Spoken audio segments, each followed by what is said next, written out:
Thanks, Senator Hawley. Senator Klobuchar.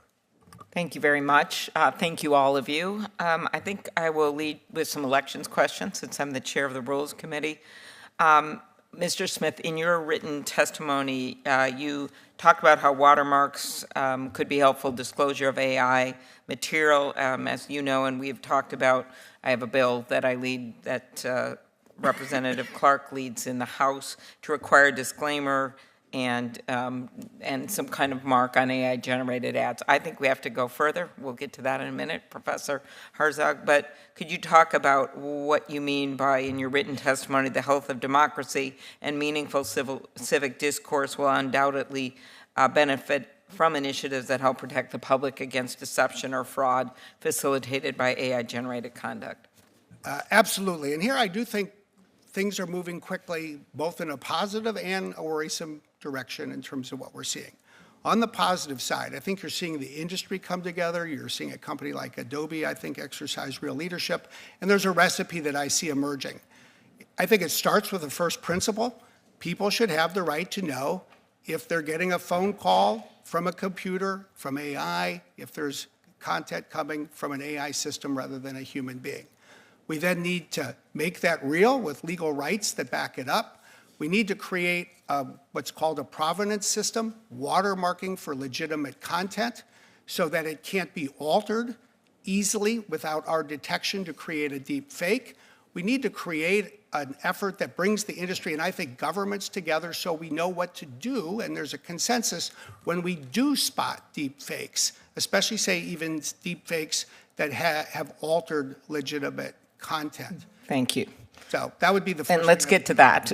Hot off the press, Senator Hawley and I have introduced our bill today with Senator Collins, and who led the Electoral Reform Act, as we know, and Senator Coons, to ban the use of deceptive AI-generated content in elections. So this would work in concert with some watermark system, but when you get into the deception where it is fraudulent AI-generated content pretending to be the elected official or the candidate when it is not, and we've seen this used against people on both sides of the aisle, which is why it was so important that we be bipartisan in this work, and I want to thank him for his leadership, not only of the framework, but also on the work that we're doing. And I guess I'll go to you, Senator Herzog.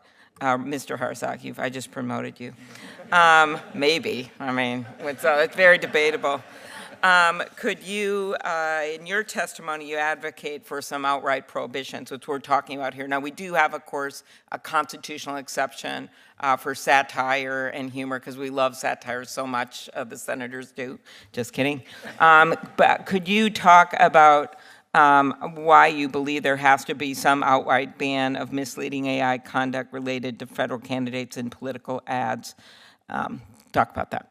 Sure, absolutely. Thank you for the question. Of course, keeping in mind free expression constitutional protections that would apply to any sort of legislation, I do think that bright line rules around and prohibitions around such deceptive ads are critical because we know that procedural walkthroughs, as I said in my testimony, often give the veneer of protection without actually protecting us. And so to outright prohibit these practices, I think, is really important. And I would even go potentially a step further and think about ways in which we can prohibit not just those that we would consider to be deceptive, but practices that we would consider even abusive, that leverage our internal limitations and our desire to believe or want to believe things against us. And there's a body of law that sort of runs alongside unfair and deceptive trade practices around abusive trade practices. Okay, all right. Mr. Daly, thinking of that, and I've talked to Mr. Smith about this as well, AI used as a scam. I had someone actually that I know well who has a kid in the Marines who's deployed somewhere where they don't even know where it is. Fake voice calls them, asks for money to be sent somewhere in Texas, I believe. Could you talk about what companies do, and I appreciate the work you've done, to ensure that AI platforms are designed so they can't be used for criminal purposes? Because that's got to be part of the work that we do.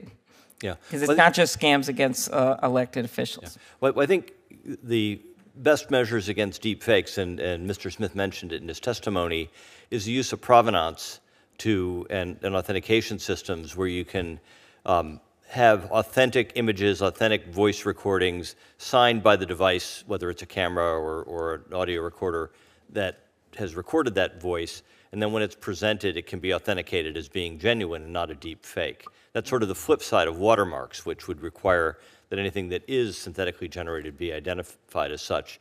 And those two technologies in combination can really help people sort out, along with a certain amount of public education, to make sure people understand what the technology is capable of and are on guard for that. But it can help them sort out what is real from what is fake.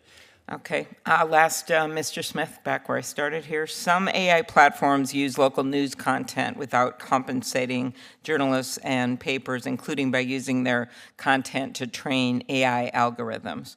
The Journalism Competition Preservation Act, a bill I have with Senator Kennedy, would allow local news organizations to negotiate with online platforms, including generative AI platforms, that use their content without compensation. Could you talk about the impacts that AI could have on local journalism? You talked about in your testimony about the importance of investment in quality journalism, but we've got to find a way that we make sure that the people who are actually doing the work are compensated in many ways, but also in journalism. Mr. Smith. I would just say three quick things. Number one, look, we need to recognize that local journalism is fundamental to the health of the country and the electoral system, and it's ailing. So we need to find ways to preserve and promote it. Number two, generally, I think we should let local journalists and publications make decisions about whether they want their content to be available for training or grounding and the like. And that's a big topic, and it's worthy of more discussion.